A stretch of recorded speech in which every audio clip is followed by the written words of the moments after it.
The Philadelphia 76ers continue to find ways to raise the bar for the most embarrassing loss of the season, most recently getting played off the floor by the Chicago Bulls from start to finish in a loss that will have some serious ramifications in their chances of keeping their draft pick. On top of this, we have some new news regarding the status of Joel Embiid and more concerning signs about what the future could have entailed. Gonna break it all down for you guys right here on Sixers Digest, as it is officially time to throw in the towel and begin talk about next season. It is the race for Ace Bailey. It is the poop for Cooper flag.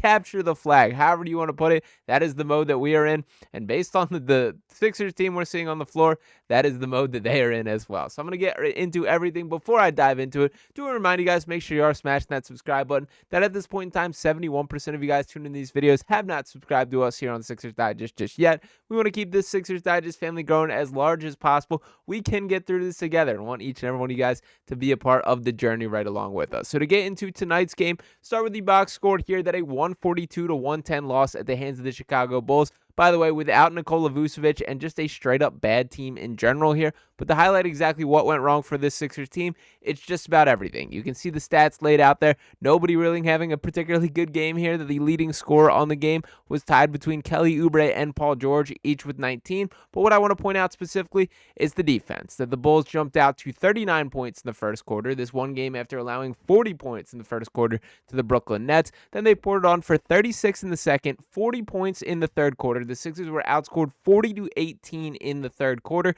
By the way, this coming after the Sixers had allowed the most points the Bulls had scored all year in the first half, with a 75 spot right in their face there. There was not any sort of effort on the floor tonight.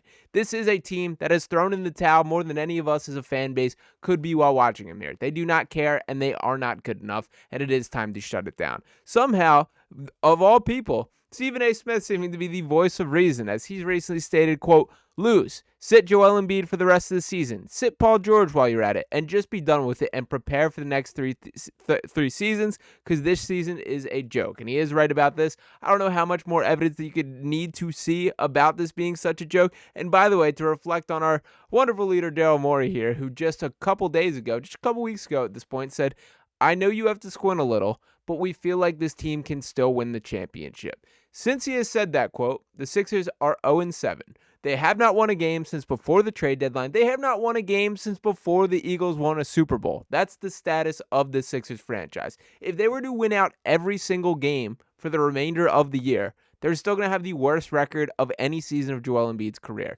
This is 8 consecutive losses, has only happened since the 2016-17 season. The last time that happened was in Joel Embiid's rookie year, the first time he stepped foot on the floor.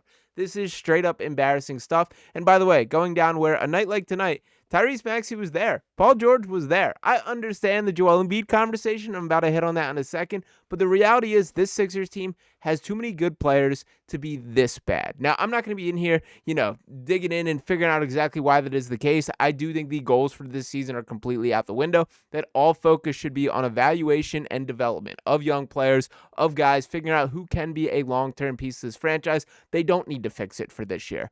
But these are the type of results that command change. Nick Nurse is absolutely going to be fired after this year. And in fact, it wouldn't full out shock me if he quits before we even get to that point. He looks miserable. And while I understand that he's been dealt about as bad of a possible hand as you can be given as a head coach, he sure hasn't been the solution either. And it certainly feels to me like there needs to be a new voice within this organization. I think that starts with the head coach. I do think Nick Nurse is going to end up the scapegoat for a lot of the season. I do think he has done a poor job this season, but certainly not his fault, and the overarching theme will be interesting to play out. Now, the biggest factor regarding the future of this franchise, it still boils down to Joel Embiid.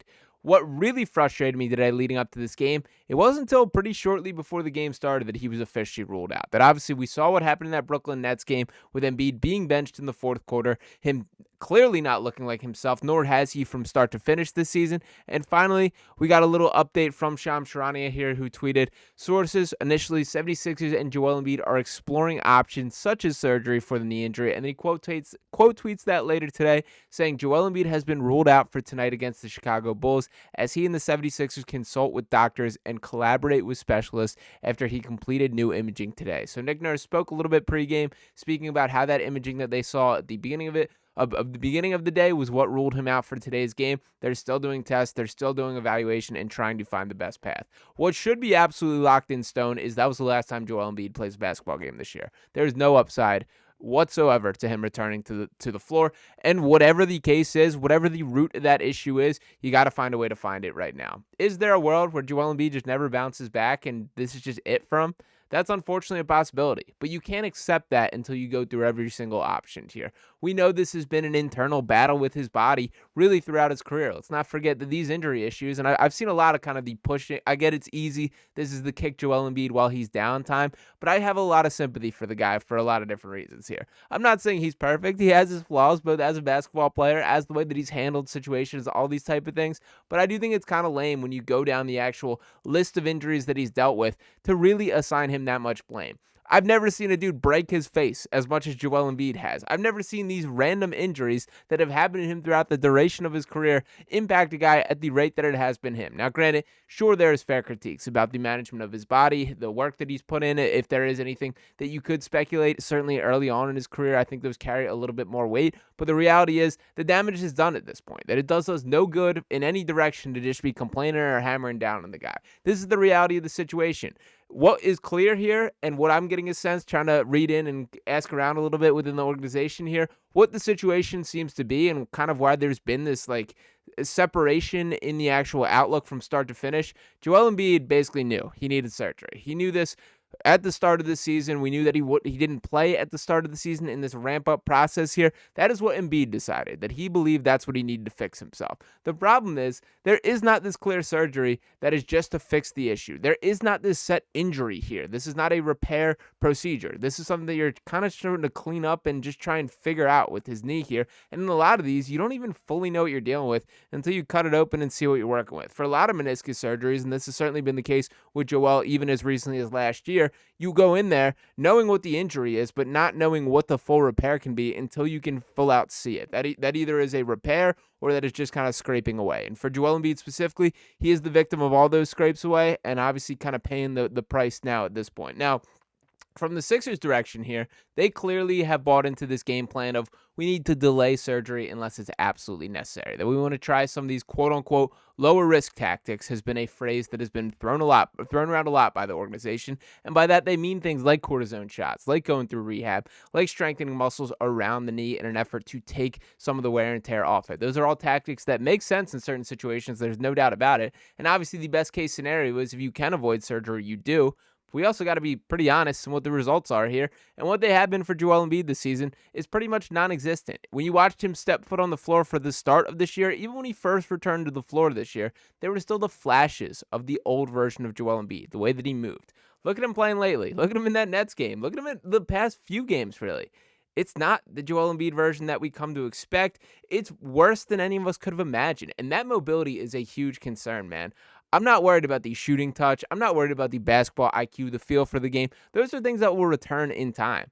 But if the dude isn't confident jumping off his knee, there's just no world where he's a successful basketball player moving forward. And that is what the full focus needs to be on for this point. Now, for the Sixers overall, I 100% believe there is no appeal to bringing Joel Embiid back on the floor, and that adds when factoring the draft pick conversation. I've pushed back against this tanking technique pretty much all season for this top six protected reason. This was a big loss tonight, the hands of the Chicago Bulls, and one that certainly improves their chances of keeping that draft pick here. Now they have dropped to 20-37 on the year, a 35.1% winning percentage, as gross as that is here. And when you see the Bulls have now moved to 23-35, so a couple games gap between them, they are holding that. They're now moved up to. This is looking at the obviously number one being the worst seed here. If you were to look at it from the actual standing standpoint, that they're going to be pretty locked into that playing seed. That's a big deal for the Sixers team. The 8-game losing streak, the most in the NBA. Brutal right there. But now their chances up to 37.2% of a top 4 pick, 9% of keeping the 1 pick. If they can get to that 5th spot, so we're going to be Raptors fans from here on out, that they will have over a 60% chance of keeping their pick. I think 63 is the exact number. I will continue to keep tabs on that as that boils down. But that's what we're watching for the rest of the season. That is what our focus on. And when you think about what the appeal of this is, this could be something that saves the Sixers franchise in a way. Currently, they're stuck. They have all this money invested in Paul George, in Joel Embiid. Tyrese Maxey, you're hoping can get there. Maybe Jared McCain can provide a positive splash, and I am a McCain believer. I do think that will be the case there. But if this is the end of Joel Embiid, there's no world in which they can seriously contend for a championship without having like a face of the franchise caliber tactic or talent. If you're able to get in that lottery and get a top pick, an Ace Bailey, a Cooper Flagg, a Dylan Harper, a DJ Edgecombe, there's a lot of talent in this draft. That does change the outlook pretty drastically there. That is what we're praying for. That is what we're looking for. So shout out to the Chicago Bulls for taking care of business against this Sixers team tonight. Shout out to you guys for tuning in this video here. Send out some good prayers for Joel Embiid that they figure out whatever the situation is with that knee. I don't expect an immediate update. Frankly, I think this is going to be something that probably drags on for a while before we know anything. But it would be such a mistake if he steps back on the floor for any point this year. And with that being said, would have no issue shutting down Paul George with whatever that pinky injury is either. But those will all be things that are handled in time. For the time being, we're going to rest easy and consider a loss to the Bulls a successful night. Appreciate each and every one of you guys tuning in. Again, as always, make sure you are smashing that subscribe button. Just 29% of you guys tuning in the videos have subscribed thus far. Make sure you're dropping a like on this video if you have not already. I'll be talking to you next time right here on Sixers Digest. Peace.